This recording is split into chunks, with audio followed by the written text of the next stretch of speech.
Acabo de reunirme con el alcalde, hemos tenido una conversación en la que hemos tratado temas importantes de la ciudad. Es una conversación que se encuadra dentro de lo que es la normalidad democrática, en que el alcalde se reúna con el principal líder del partido político de la oposición. Hemos hablado de los temas que importan a la ciudad, los temas que nosotros hemos puesto encima de la mesa como los temas relevantes para Vigo, ¿no? Uno de ellos, por ejemplo, es el funcionamiento democrático del Pleno. El alcalde ha sido muy receptivo a que efectivamente se puedan aceptar sugerencias para incrementar un poco, para mejorar la labor de control al gobierno de la oposición. Incluso me ha sugerido la posibilidad de tener una moción más para que sean equilibradas las mociones que vayan al Pleno, 4 del gobierno y 4 de la oposición, y que se pueda hacer la función de control al gobierno del Pleno, que es la que le corresponde.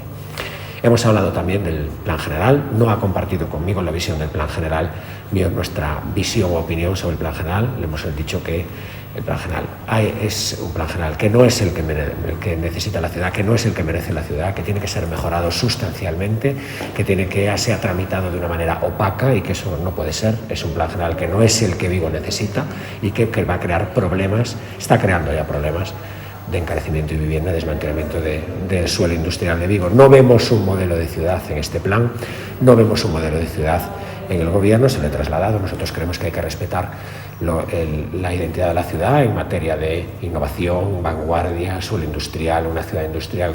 Ese modelo es el que se tiene que respetar.